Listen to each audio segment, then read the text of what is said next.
Hello friends, आप देख रहे हैं आपको चैनल शेयर बाजार विद आयुष और बात करेंगे दोस्तों आईपीओ और ग्रे मार्केट के ऊपर। डी पाइपिंग सिस्टम्स आप कह सकते हैं ओपन होने वाला है 19 जून से, यानी अब मेन बोर्ड आईपीओज का सिलसिला हमको शुरू होता हुआ जरूर देखने को मिल चुका है, लेकिन अब तेजी से डेफिनेटली दोस्तों मेन बोर्ड आईपीओ आते हुए नजर आएंगे। तो डी पाइपिंग सिस्टम्स ओपन होगा 19 जून से 21 जून के बीच में। ये बात ध्यान रखिएगा, 18 जून को इस आईपीओ की एंकर बुक निकल कर आएगी और हमको पता लगे कौन कौन से इन्वेस्टर्स जिनके द्वारा इस इशू में पैसा डाला गया है। राइट, एंकर बुक देखना इंपॉर्टेंट होता है। 193 से 203 का प्राइस बैंड है, 73 शेयर्स का लॉट साइज है, 418 करोड़ का दोस्तों ये आईपीओ है, जिसमें से 325 करोड़ का फ्रेश इशू और बचाओ बाकी का ऑफर फॉर सेल है 93 करोड़ का। कंपनी ने इस आईपीओ में अपने शेयर होल्डर्स के लिए 19 रुपीज़ पर शेयर का डिस्काउंट भी रखा है और बीएससी एनएससी दोनों पर आपको ये लिस्ट भी होता हुआ देखने को मिलेगा। इसके अंदर क्यूआईबीज का पोर्शन 50% का है, रिटेल का पोर्शन 35% का है और एचएनआई का पोर्शन 15% का आपको देखने को मिल जाएगा। तो नो डाउट दोस्तों इस तरीके से इस इशू के अंदर आपको रिजर्वेशन देखने को मिलेगा, बट नो डाउट कितना बढ़िया कर पाता है नहीं कर पाता है ये अपना आप में एक देखने वाली बात होगी, बिकॉज वो सब्सक्रिप्शन और ये सब कुछ बताएगा। तो लेट्स सी, देखिए डी पाइपिंग सिस्टम्स कितना बढ़िया करता है।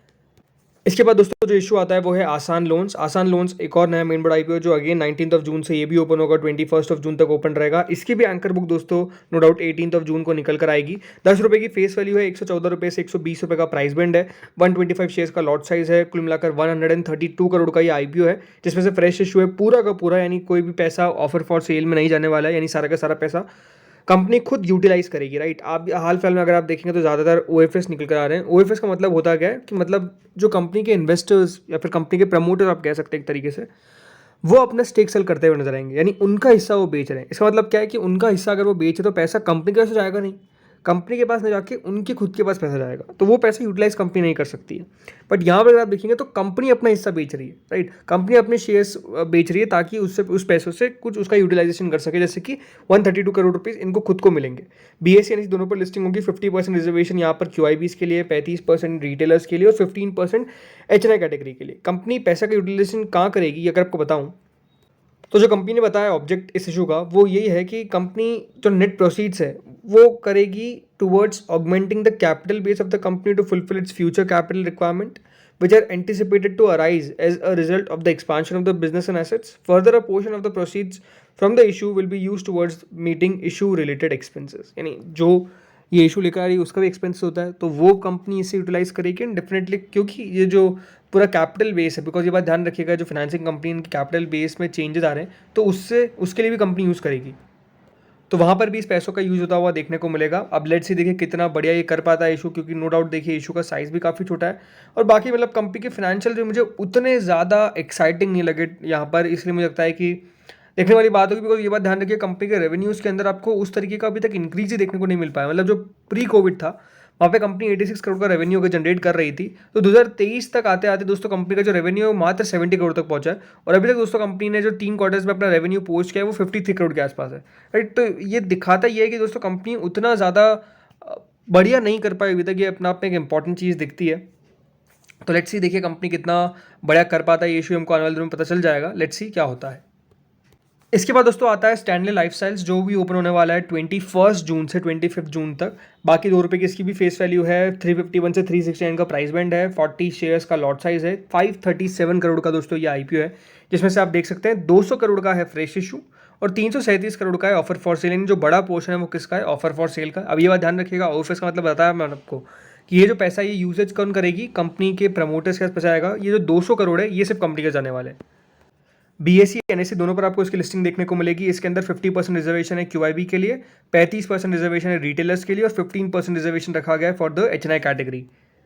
ये कहाँ का पैसा यूज़ करेगी, तो देखिए सबसे पहले कंपनी ने बताया कि जो कंपनी है वो पैसा खर्च करेगी इनके नए स्टोर्स ओपन करने के लिए, जो आएगा under the format of Stanley level next, Stanley boutique and sofas and more by Stanley.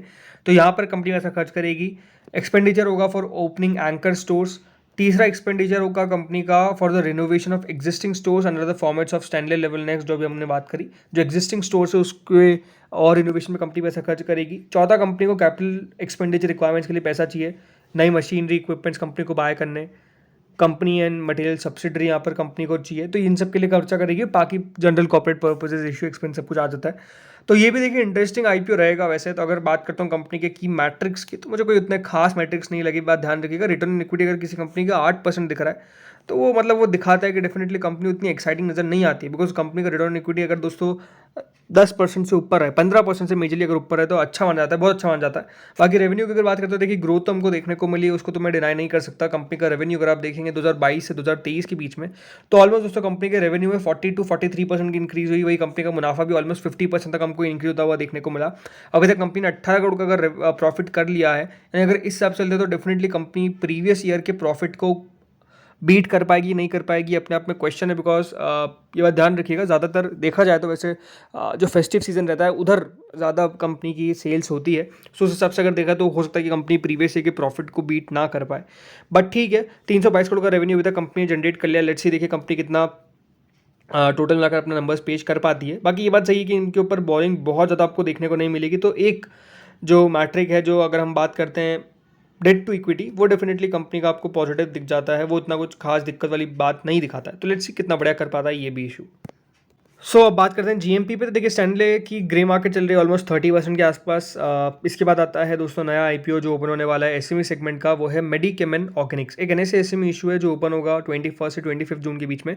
34 का प्राइस बैंड है, 50 का ग्रे मार्केट है, ऑलमोस्ट 147% ऊपर इसकी लिस्टिंग होने की एक्सपेक्टेशन है according to what grey market से। बट ये बात ध्यान रखिएगा, SMEs are very very risky. So हमेशा कंपनी को पढ़े, कंपनी के अंदर आपको अगर कोई डाउट नहीं दिखता है तब जाकर पैसा लगाए। सबसे अच्छी बात तो यही रहेगी, ग्रे मार्केट को देख के पैसा ना लगाए, ये सबसे इंपॉर्टेंट बात है।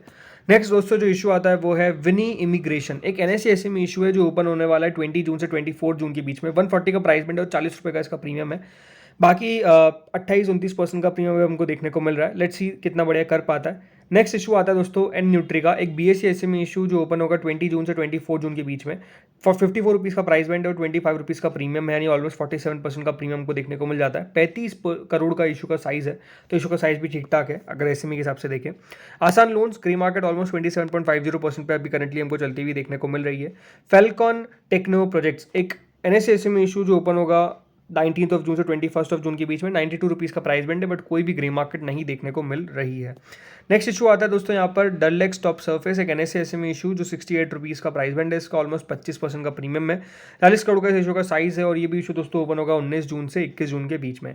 नेक्स्ट आता है डी डेवलपमेंट इंजीनियर्स, जो अभी हमने बात करी इशू के बारे में, ये ओपन होने वाला है 19 से। बाकी ग्रे मार्केट 24.63% करंटली हमको चलती हुई नजर आ रही है। जीईएम एनवायरो, एक बीएससी एसएमई इशू जो ओपन होगा 19 जून से 21 जून के बीच में। 75 का प्राइस बैंड, ऑलमोस्ट 53% का प्रीमियम करंटली हमको देखने को मिल रहा है, तो अच्छा खासा प्रीमियम भी आपको देखने को मिल रहा है। यूनाइटेड कॉफ्टैब, एक बीएससी एसएमई इशू जो ओपन हो चुका है ऑलरेडी और 2 दिन कंप्लीट भी हो चुके, अभी तक 8 गुना सब्सक्राइब भी हुआ है। 70 रुपीज़ का प्राइस बैंड और 28.57% का करंट प्रीमियम भी हमको देखने को मिल रहा है। नेक्स्ट आता है जीपीईएस सोलर, एक एनएसए एसएमई इशू जो ऑलरेडी ओपन हो चुका है, एक दिन कंप्लीट हो चुका है, लेकिन इतना फंटास्टिक रिस्पांस मिला है पहले दिन 62 टाइम्स, क्योंकि ग्रे मार्केट 166% की है। सो ये भी हम कह सकते हैं मैटर करता है बहुत बार, उसके हिसाब से ऐसा आ जाता है। बट नो डाउट कंपनी ठीक ठाक लगती भी है। लेट्स सी देखिए कितना बड़ा कर पाती है। एक्सिको ग्रे मार्केट ऑलमोस्ट 31% पे चल रही है। ये बात ध्यान रखिएगा, ट्यूसडे को लिस्टिंग है बिकॉज कल मार्केट का हॉलीडे है। तो फ्रेंड्स इस वीडियो में इतना ही था। होपफुली आपको वीडियो बढ़िया लगा, अगर लगा तो लाइक कर देना, चैनल से पहली बार जुड़े सब्सक्राइब कर देना। Thank you friends watching this video.